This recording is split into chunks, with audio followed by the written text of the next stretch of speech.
the fact that we got OTAs phase 3 starting this week, man. Actually, it starts, today's Monday, it starts tomorrow. I love you tomorrow. But OTAs phase 3, man, why is it dope? Because we actually get the full band back together playing football again. We've obviously reacted to the rookie minicamp that took place 2 weeks ago. Some of the reports that were coming out of there, obviously, a couple of players that we ended up signing out of that rookie minicamp. I mean, we're definitely excited about them because of that. But that was where it all started at, you know? And now we're going to get a chance to see some of those younger rookies, some of the undrafted guys that we brought in, as well as some of our free agent guys actually on the field starting tomorrow practicing. And we're going to get a chance to start hearing some of these storylines, man. Number one, who had the body transformation? We always hear those storylines. I remember last year was when we talked about Najee. You know, that was the big noticeable thing. Him coming in, we're like, bro, this dude like the Terminator in here. And that was the talk of OTAs. I think of when we first got a chance to see Mitch. It was like, man, watching him sling that rock a little bit, watching Kenny, watching how Mason was operating at times. You know, so those are some of the things that we're going to start being able to get. Are you going to be down there? Not this year. No. I'm actually kind of happy. Okay. Because I wanted to chill. But, yeah, my co-host on my Steelers Radio show, he just had his little baby, man. Had his baby number 2, man, over the weekend. So, shout out to my dog, Wes.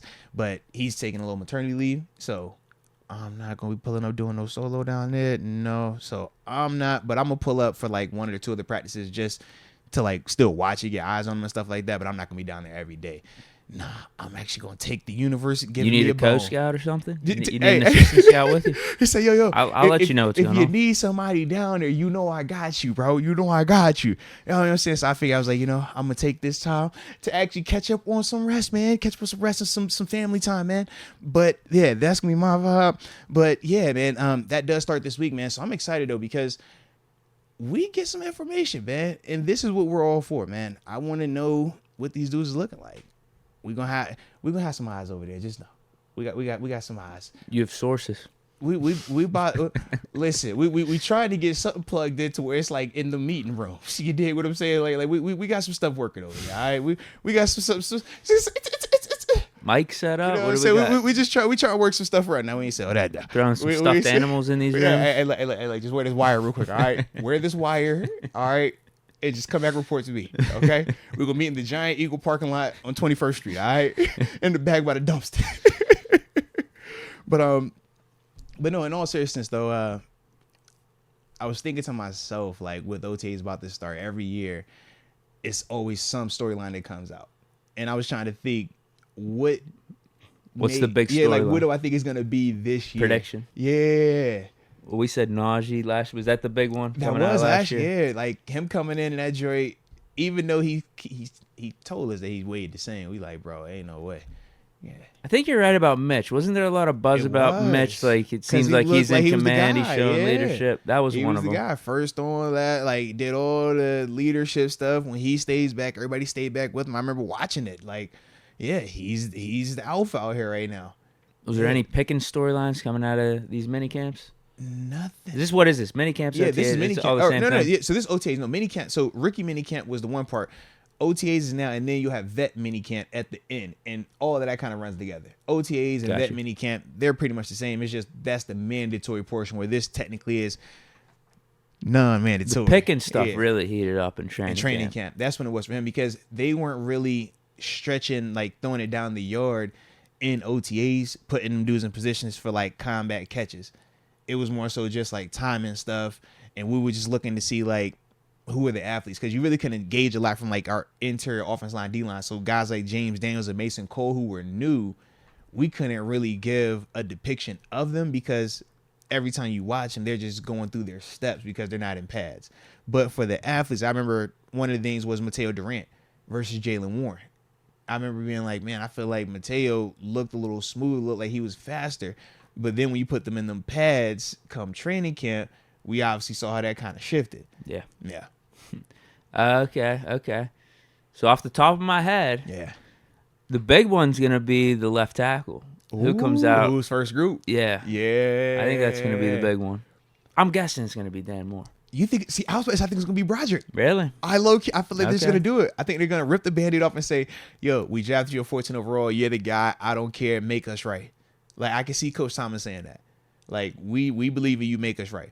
Because I've seen when he told Shazier that. I saw when he told T.J. Watt that. Because at the time we put Shea out there, it was on the heels of us having Jarvis being the first rounder to like really play on defense, and we obviously saw him struggle.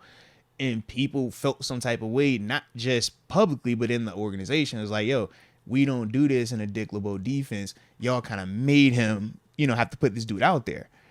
But then you see Shea come in, and Shea is like, all right, I got the same task essentially with, this dude coming on the heels of him not succeeding. But, he was able to take it and really. They did that for OTAs? Yeah. That was like the first day. It was like day one. You're out there with Law Dog. Like, whoa. Like, bro, yeah, that was like a thing. And then the same when TJ. When TJ pulled up, he was like, oh. And Broderick's the highest pick. First group, right. And he's the guy we traded up for. Yeah, so I'm like, if they did that with them dudes, I don't see them even like. And TJ was replacing Harrison. Exactly. This is Dan Moore. Yeah. Who was Shazier coming in over?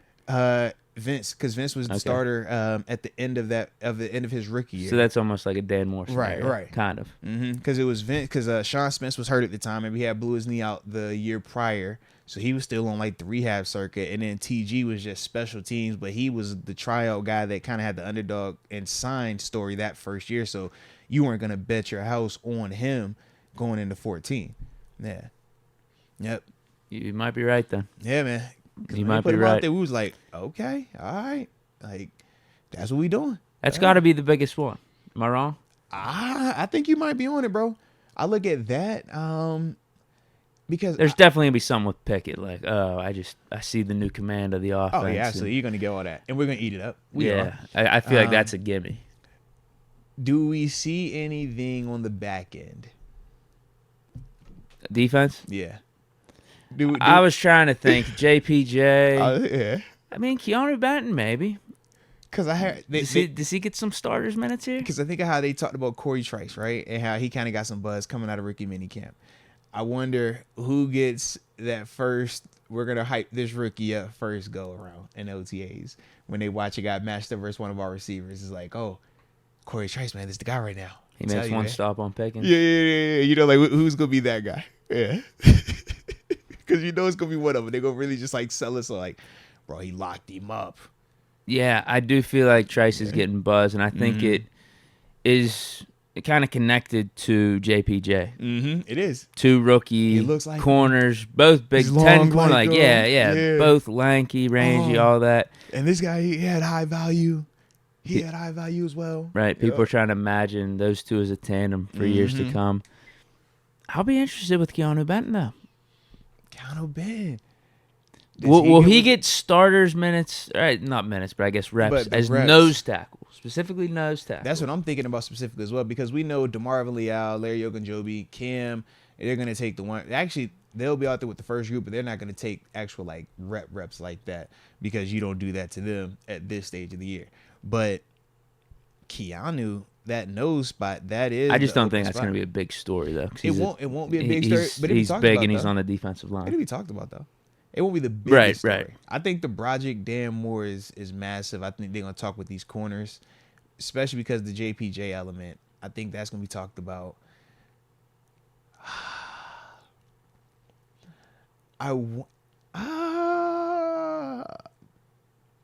Anything Pat P related? Probably not. I can't see it. Yeah.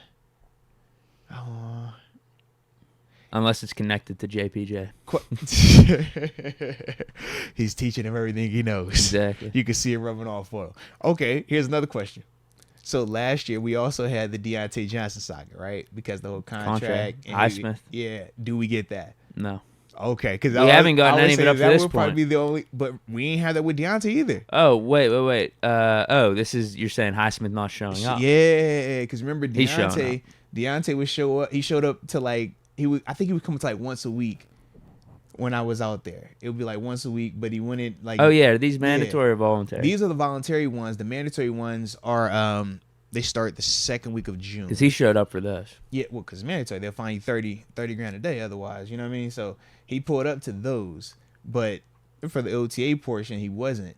And we obviously know it's voluntary, so it's never like we don't make it a big deal, but we know it does get talked about, and they talk about it because it's like, hey man, if everybody's out here practicing and you're not here, why is that? So that was the only other thing I could think of. I personally don't think he does it. You're right. That would be the biggest one. That if he didn't would show for up. a fact be the biggest But one. he's Voluntary or not, that would be the biggest one. I wouldn't fault it because I understand like when you're doing contract negotiations, that's a part of the players exercising their leverage. And at times you have to do that if you are in a situation where you don't feel like you're going to get compensated the way you want to. I don't think that's the case. Omar Khan was just talking again and spoke very highly of saying that he wants to get the deal done with Highsmith and stuff like that. So I don't think that's going to be an issue, but that would definitely be the headline. Holy smokes. When do we start really talking about that? If he doesn't pull up tomorrow, we'll talk about it. Well, I know that, but I guess I'm referring to training camp. Once you get to that second week of training camp. Because we haven't even talked about really his number like that. Whereas Deontay, that was at least a couple times a week. Because we know about the number. Because it was either he tweeted it or it got leaked out that he was looking for like the teens. Oh, yeah, the 20. yeah. And that's what it was. Once that info came out. Because it was after the Pro Bowl. Like we knew at the Pro Bowl he wanted a new contract. But we didn't know the numbers. We were thinking, okay, 14, 15, like we can make something like that. Then, you know what, too? It was all those other receiver contracts that were happening, too. We saw the cat, Christian Kirk, he signed, and we were like, what the heck is this? Then McLaurin, then you're right. A.J. Brown. Yeah. And that's when we found out with the number that he was looking for. Might have been cheap, actually. And it was like, how much he say? What? And that's why. Yeah, literally. But because it was a bargain. It was initially 15. Yeah, but because we knew so early, watching everybody else get paid, that's what we were like, I guess this is the new market now. Yeah. Right. Whereas with Highsmith, I honestly think it's almost more interesting because I don't know how much of it is market related. It's more of just like, you got your guy in TJ. Right. Obviously, Highsmith's worth something. So I think it's a very vague number that you can argue. I think it could go from like 10 to 18. I agree. I think it's a wider range than Deontay's. I promise you I agree because I'm just like, do you look at the 14 and a half and you say that's great, but I still have TJ. I still have all this other around me. And yes, I do think that your numbers were dope and you made plays, but did your 14 and a half feel like a TJ Watt 14 and a half? Like when we feel like TJ can just like shut a game down, you're like, bro, what is he on? Like we don't get those feelings typically.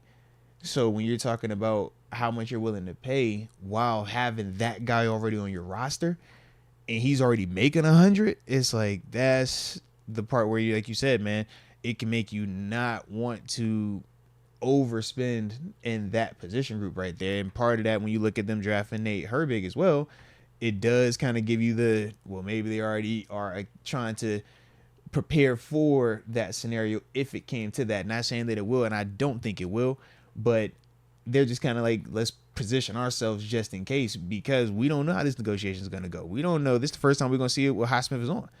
If Highsmith come out there and he's like, I want 18, he has an argument for 18. Right. Like a legitimate argument for 18.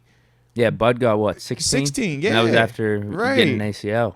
ACL, and he didn't have 14 and a half sacks. No. This 14 and a half, this is healthy, and it wasn't the crazy spike in production that Bud experienced. Remember, Bud was 4, 4, 4, 10, 8, and we're like, whoa, okay. With Highsmith, it's been a gradual increase the whole time, so with that, man, I could definitely, see if he did come in on that energy of this is what I want, this is what I've earned, and I was a third rounder, Bud was a first rounder. That also plays into it because you're not walking around acting like you already got M's in the bank. You a nice, high-end thousandaire, but you don't have what them first rounders already have right now. So, yeah, it's just a lot that could go into that. But like I said, I don't think Highsmith is going to be on that. I think Highsmith is just going to want what's fair for him, but I don't think he's going to be tripping trying to force his hand to do that type of. But if he does, man, like I said, we can't fault it. But I don't think he will personally. You have any predictions? Early predictions. What's the number per year? I'm stuck between 14 and 16. Bro. I was just about to say 14 and 16. I was gonna say 14 feels like the number. Like 14 or 15. I love 14-5. I think 14-5 is the team side. I think 16 is if it's Highsmith side. Like that's kind of why I lean with it, bro. Like 14 and a half sacks as a pass rusher, bro. Like, you're not telling me it's less than I can't take less than 14 or 14 and a half of them things. And this wasn't a fluke year. Make it a multi-year deal, lock them up for 3-4 years. Heavy on my signing bonus. Heavy on my signing bonus. If you do me 14 and a half, I need 10 up front, 4 for the base salary, or you give me 12 up front, 2 for the base salary. It's not going to kill you year one. And then we'll go ahead and disperse that over like a 4-year deal. And we good that way, man. Yeah, like that's kind of how I look at it. But yeah, I would find it very hard to see him taking less than 14. Now, if he does, it's great for the team. Great for the team. And he might be like, man, I could take 10 a year and be awesome. And you absolutely can. I'm just saying, if you got a chance to maximize your market within the organization and you can get more off of that, man, yeah, you can never have enough, man. You can never have enough. Not in a negative sense, but just in the sense of like, this is too short of a career span, man. This is too violent of a game. You don't have a lot of opportunities to just, I'll get it back later. I can leave this on. I'll get it back later, because you're one play away literally every time you're out there, man. Marine Misk says, I'd give him a 4-year with a nice upfront guarantee before we have to pay Pickett if he shows up. I respect that, man. And when you do heavy signing bonus, that allows you that type of flexibility. But that also, it's double-sided. You get the flexibility on the front end, but on the back end, that's when you start hearing about those cap hits, right? And the dead money associated. Okay, well, this guy's only getting $2 million base salary, or he's only getting $10 million base salary in year 4 this deal. We cut him, but yet, he's still going to have $10 million counting against, or $7 million counting against. Like, why does that happen? Even though we cut him, we're not paying him any base salary, because he already got that signing bonus paid out. That money that already comes in year 1, or any of that guaranteed money that he gets in roster bonuses and stuff like that. When you're cutting or you're trying to move on a different direction, that's when those bills come back due. So it does work like a credit card like that. And that only becomes a negative if Kenny balls out. And then it doesn't become a negative. It becomes a great situation, because you trade pass rushers for franchise quarterbacks. Like, if it came to that of, well, shoot, we got to pay Kenny now. Hey, you're not tripping when it comes to that, man. You're going to do whatever it takes to do that, because now you have the guy. You don't need all these other pieces when you got the guy. You need all these other pieces when you don't got the guy. Yeah. Now, I don't know if you'd want to do. I'm sure you're going to say yeah, but should we ask the chat who they think their big storyline? What's their big storyline prediction man. Coming out of the OTAs? Ask the people. Well, that's my question. Drop your big storylines to look out for with these OTAs, or at least give a prediction of what do you think is going to be making the headlines. I would say my top one's the left tackle, because I don't think Highsmith is going to sit out. Yeah. So I think it's going to be a left tackle competition. I think 2 or 3, it's a gimme one. Pickett in command of this offense, really building chemistry with Allen Robinson coming in too. Him and Pickens seem to be on another level. Is there going to be anything with? Can you do anything with audibles at this point? Yeah, you can see some of it.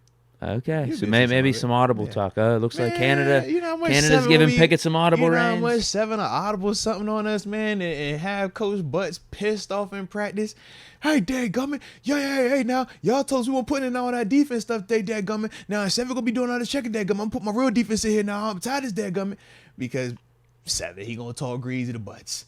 Hey, Butts, man, we ain't hearing none of that, man. And we finna score on y'all right now. Hey, that's how the vibe was gonna be, man.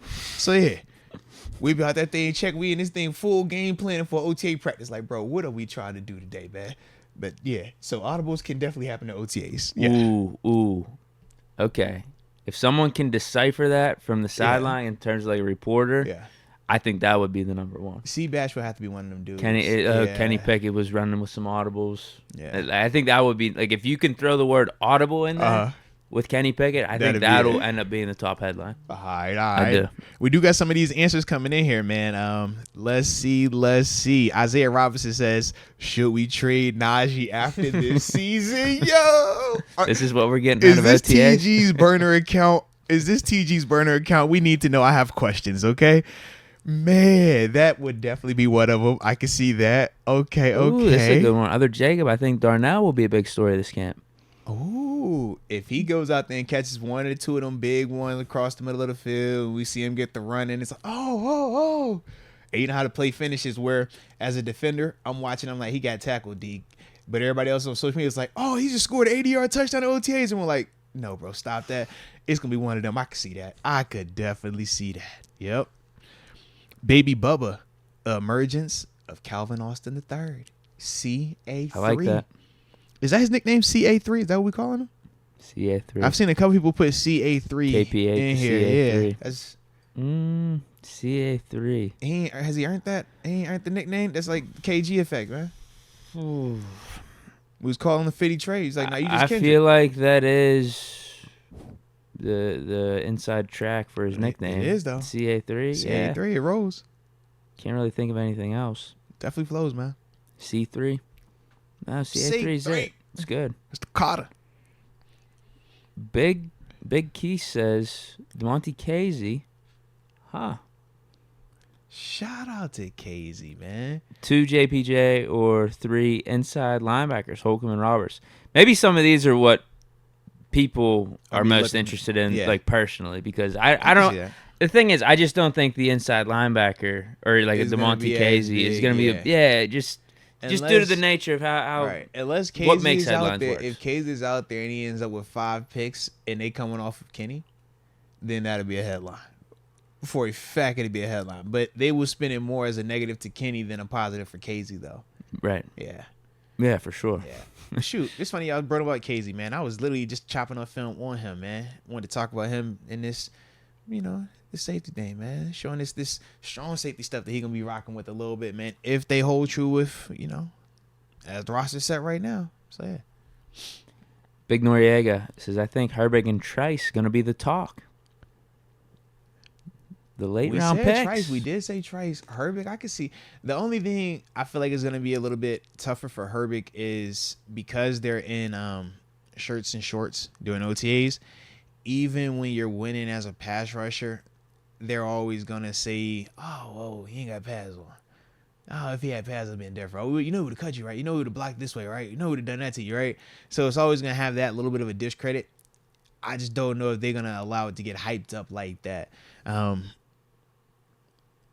But shoot. I'm seeing a few people in here bring up Mark Robinson. Ooh, actually good one. That's a dark horse candidate, actually. Because if he's out that thing lighting it up and it's looking like he's taking a year 2 leap, and we feel like he's that guy-ish, then yeah.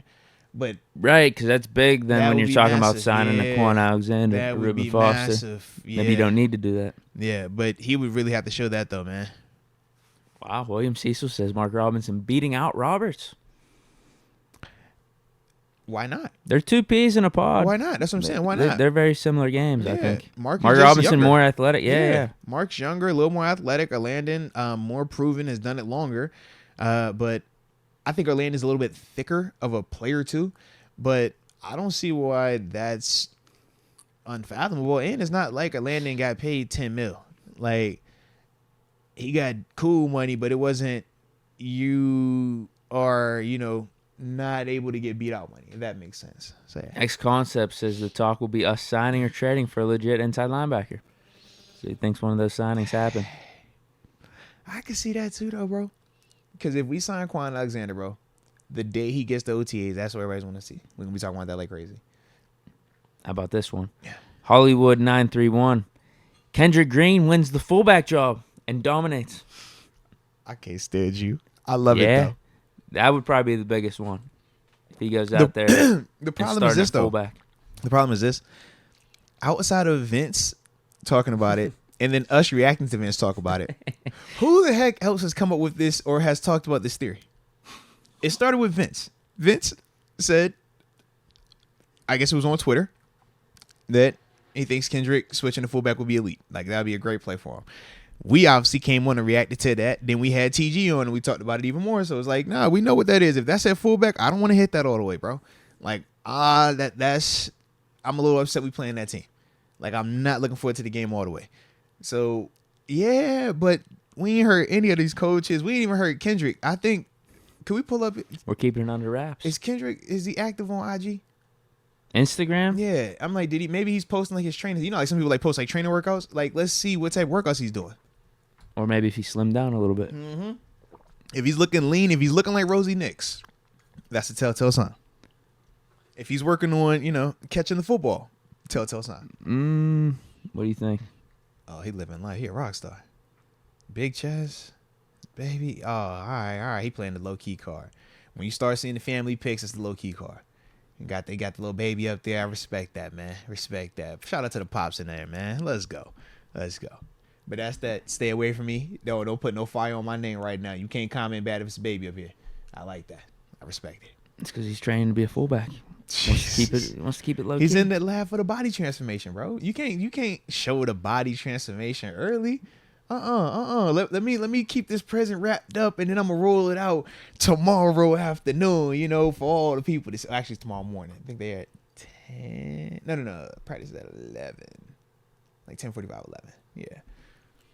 How about this one from the King Herc? It'll be Pickens versus JPJ.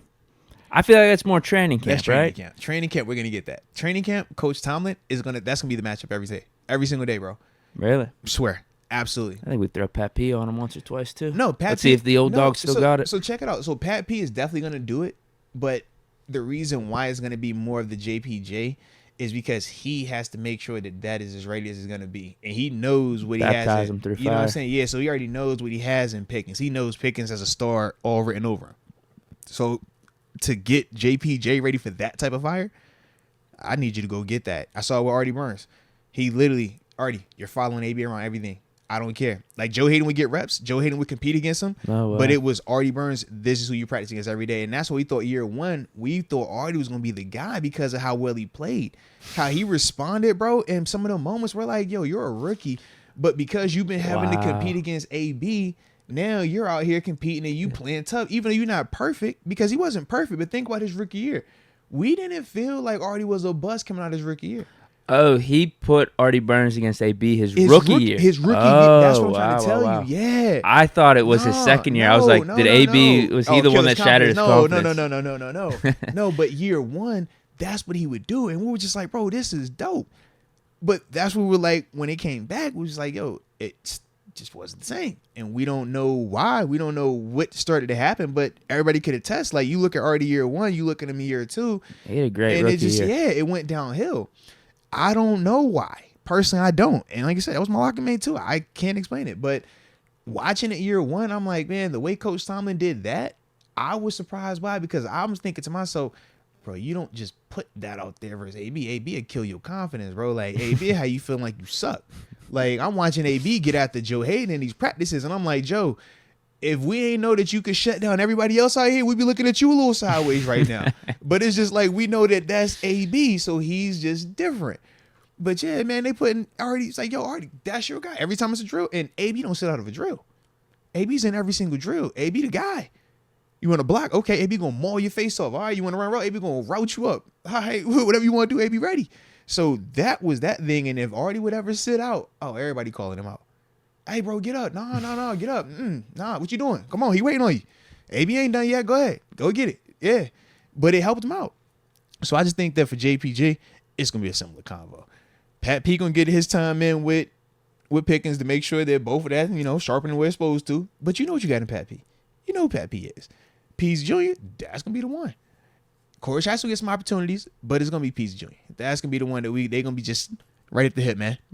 Back and forth, man. I like that. Yeah. Because I don't feel like OTAs are really the time for the matchups, the offense versus defense. I think a lot what we're talking about is like within the position groups, like who's getting the nod here, who's getting more reps. Yeah.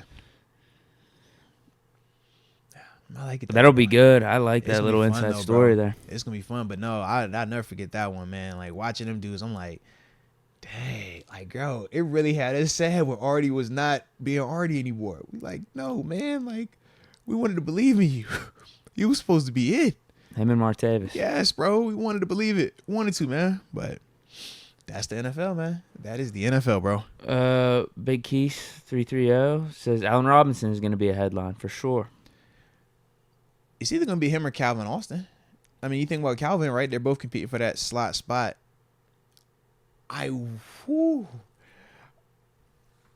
This is good. Because I was like, yeah, I can see Allen Robinson, having the advantage. But Calvin's speed, that was the one thing that I do remember last year.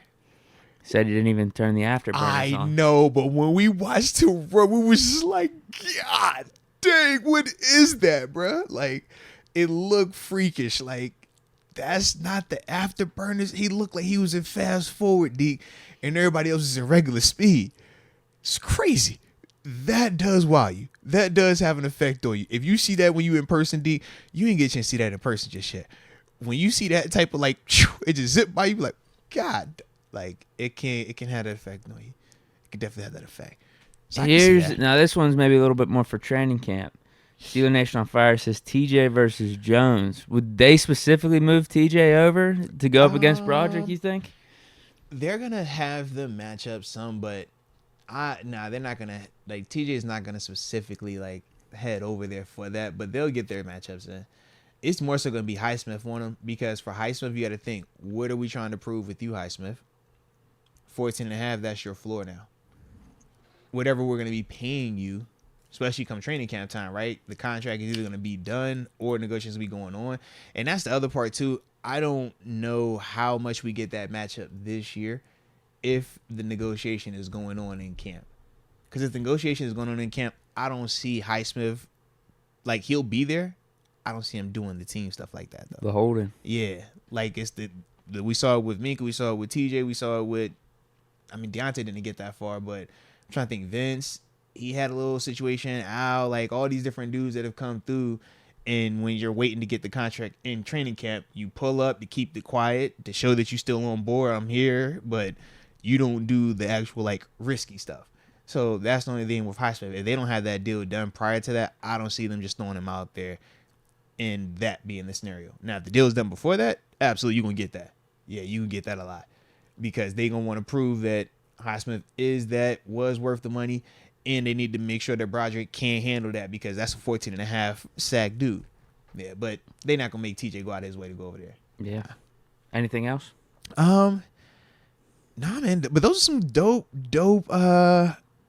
potential storylines, though, man. I like the combo. Shout out to Deke for that question, too, right there, man. Look at Deke. You're the one that started the topic. Deke said, yo, I want to ask the chat this, man. I like when you take control like that, man. Salute you, bro. Salute you.